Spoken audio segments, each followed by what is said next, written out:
Imagine Alexander the Great as a daimyo, claiming the highest title, conquering neighbors and then dying early. But he's in a world-building project, in a region inspired by Sengoku Japan. I prepared 5 key aspects of his life, modified to fit the new reality, and what happens after he passes will be decided by you, the viewers. According to sources, Alexander was special ever since his birth. On the day he was born, 3 things happened. His father had a good day since one of his generals defeated the enemy in battle and his horses won the Olympic Games. It was also the day of a great fire that burned down the temple of Artemis. It made later historians believe that Artemis was away from the temple that day, attending the birth of Alexander. He was later educated by Aristotle, one of the most important philosophers. Alexander also managed to tame a horse that he named Bucephalus. No one before could tame the animal, but Alexander had discovered that it was afraid of its shadow. With soothing voice and turning the horse's head towards the sun, he succeeded. The horse was his companion for the rest of its life. When it died, he named the city Bucephala after the animal. In this universe, Alexander's equivalent is called Mamoru. He was born on the year, month and day of the wolf, a symbol of bravery.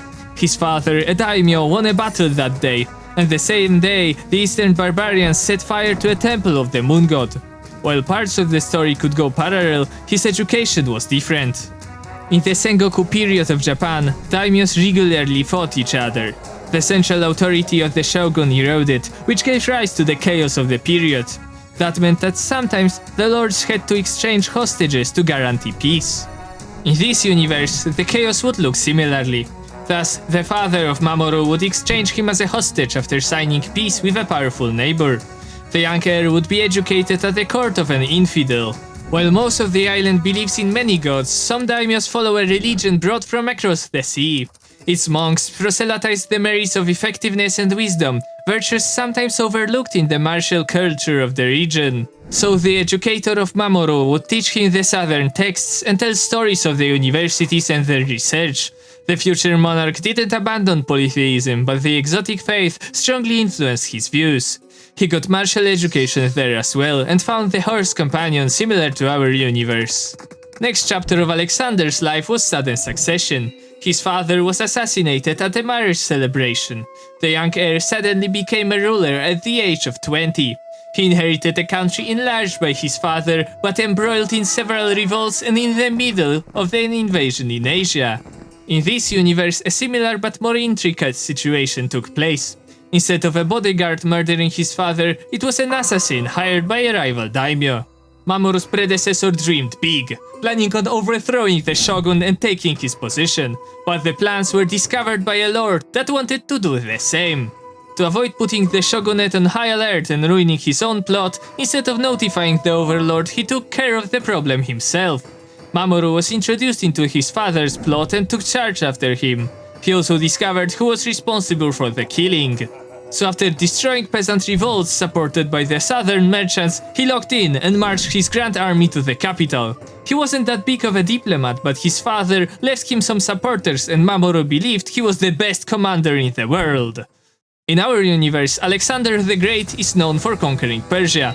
Outnumbered but confident and lucky, the young ruler did the impossible. His rivals failed opening a second front and he won all the battles. During campaigning, he stumbled upon the Gordian knot. It was believed that whoever unties it would become a ruler of all of Asia. Alexander just cut the knot, and in a similar rapid fashion he cut through the Persian Empire.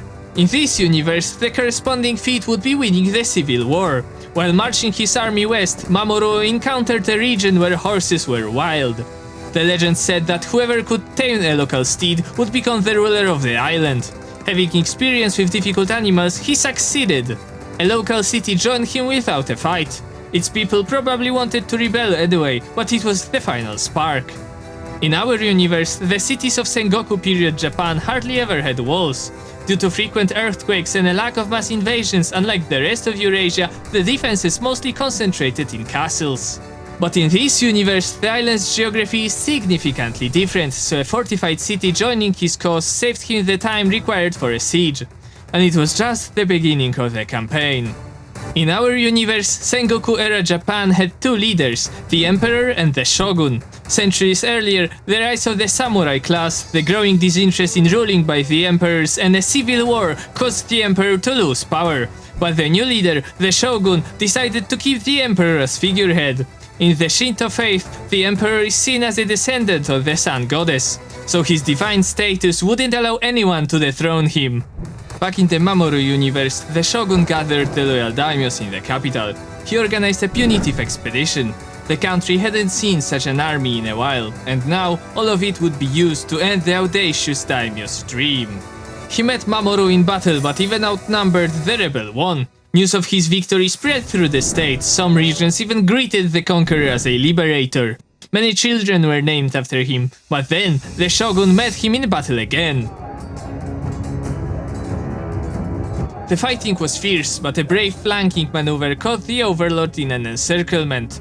The shogun, fearing being caught, tried to frantically break the enemy formation but died. The enemy line collapsed, and with it the shogun's rule. The ambitious daimyo of the west tried to take over the coalition but was easily beaten by Mamoru, and all resistance was crushed. Back in our universe, after conquering Persia, Alexander had several other endeavors. Internally, he tried to mix the Greek and Persian cultures. He organized a mass mixed marriage. He tried to adopt Persian customs, which was met with backlash. He tried to conquer India, but his troops mutinied before crossing the Ganges. He dreamed of conquering Arabia and building a massive fleet of 1,000 ships and attacking Carthage, but all of it was abandoned after his death. In this universe, we have a similar situation. Mamoru was influenced early on by a southern missionary and wanted to mix the cultures of the state. The southern lands were converted by foreigners to the cult of ingenuity. And with hostilities rising, the tension could interrupt his larger plans. So he made an official school in the capital, joining the scholarly aspect of the southern faith with the local pantheon of gods. In the east, the daimyos are alien because they're heirs of the governors sent there long ago after incorporating these lands. So he instituted a law forcing respect for the local culture, as the local population doesn't understand the common language of the empire. It was unpopular, so he later revoked this law, however it stabilized the situation for a while. Later, he gathered an army and marched east to end the threats of the frontier. The eastern kingdoms threatened the daimyos, and the northern tribes pillaged the countryside. Mamoru successfully ended the threat of the kingdoms, but when he marched north, his army mutinied. They refused to go into the frozen lands covered in deep snow. Furious, he had to cancel the campaign, even in spite of the initial successes. After they returned, he planned on building a fleet and invading the southerners, who had been disrupting the empire from within for a century, but he died and couldn't implement the plan. When talking about Alexander the Great, the final topic is the succession. He left a mess behind, with his son being born after his death and generals infighting for taking over his empire.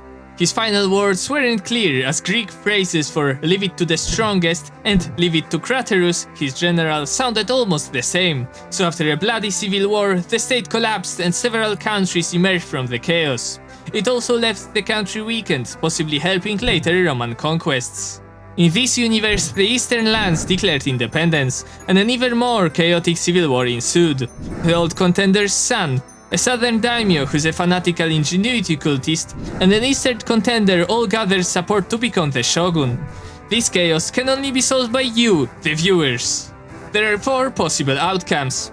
The western contender can finally get his office, or an eastern new contender can get the office. The southern infidel can get the office, abolishing the emperor and transforming the state to be similar to the southern powers, or neither can win, forcing the opponents to negotiate a white peace and dissolve the country. What will happen to the empire? Vote in the poll in the description and write in the comments. That's community world building.